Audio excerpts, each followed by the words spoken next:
This week's episode of Supernatural was titled Appointment in Samarra, and holy crap.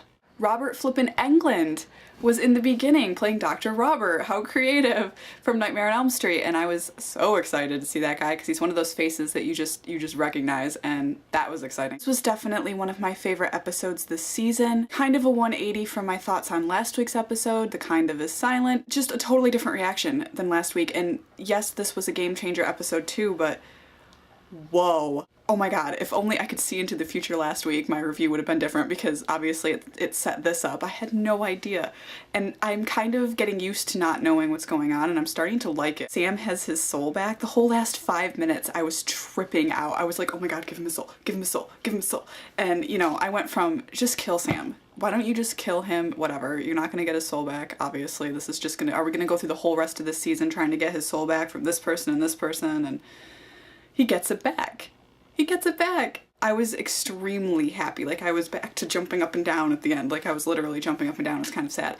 But you guys know what I mean. Like, you get so into it, and I just was kind of yelling at the television. Once again, the kind of is silent. At first, I was so confused by this whole death thing. I was like, really, Dean? Grandpa Campbell's right. You were totally a hypocrite. You're gonna go from saying that he can't make deals with demons, but you're gonna make a deal with death himself? What are you, nuts? And obviously we knew he wasn't gonna stick to it because he's Dean. He can't just off people. And of course his lesson learned, the circle of life, Hakuna Matata.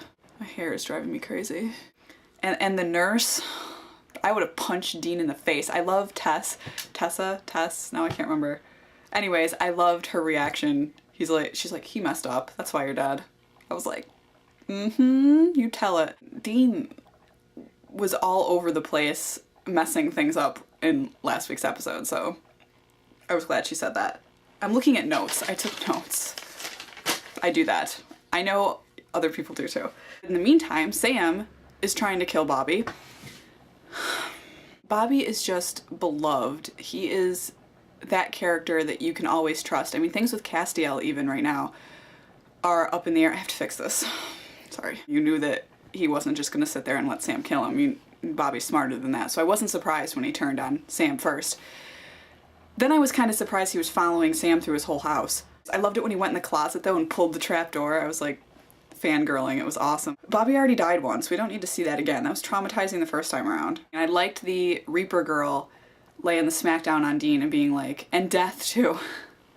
Death is like, you keep messing with the natural order of things. You're driving me crazy.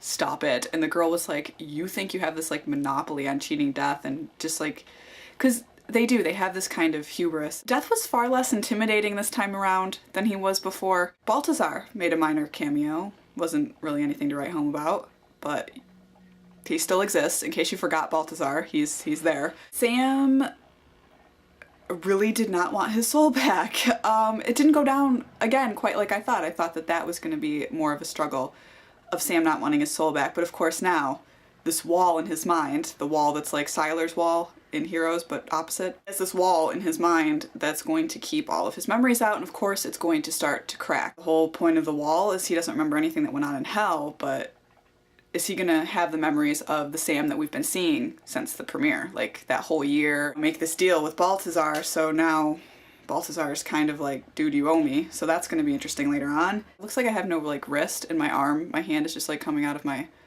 upper arm.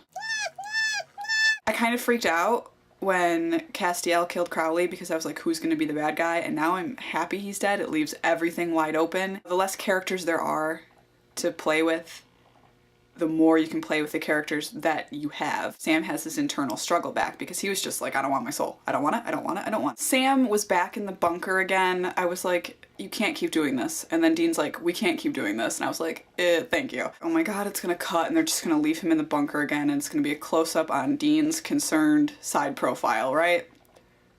No. Death opens his bag and it's like he's Santa Claus from like Ernest, and it was phenomenal, and I was so excited. Of course, you don't get to see like Sam react and be like, I'm Sammy again, you know?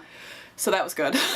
It'll just start next time and he'll be Samified. Also, I kind of forgot that Dean had these rings, the horseman rings. I thought that they had been fused together. I wasn't sure about that, and I didn't realize Dean still had them. Don't the Horsemen want them back? Wouldn't you think the Horsemen would come after them? You have your ring and you put it on and bam, you're Death.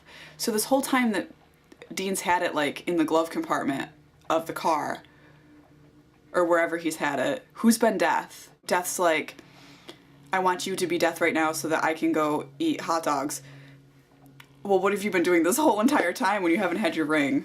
I was just, not that that matters in the grand scheme of things, but I just thought that was interesting. What were your thoughts on this episode? The last two have been flipping everything topsy-turvy, so what are your thoughts on this? Where do you think it's gonna go? First few episodes I was like, they shouldn't have even made this season, this is awful, and now I'm like, this could go for a season 7. So what do you think? I am just so glad they gave him his soul back and did that whole thing before the break. They killed Crowley, changed everything. Grandpa Campbell is Shady McShaderson amplified, and I'm glad they did all of that before Hiatus begins, because now we have all this time to think of things, ponder things, rewatch everything, and we'll be golden for January 28th. So I'm stoked. Let me know your thoughts, comments, concerns, everything in the comments. I'm gonna link people who were doing reviews. They've disappeared. I don't know where they are. I miss you guys. But I'm gonna link them down there. Holy uncomfortable Batman. I will see you guys on Tuesday with a new video from a new series that I'm starting that's kind of artsy, arty, fun times. So I'll see you guys on Tuesday. Sante.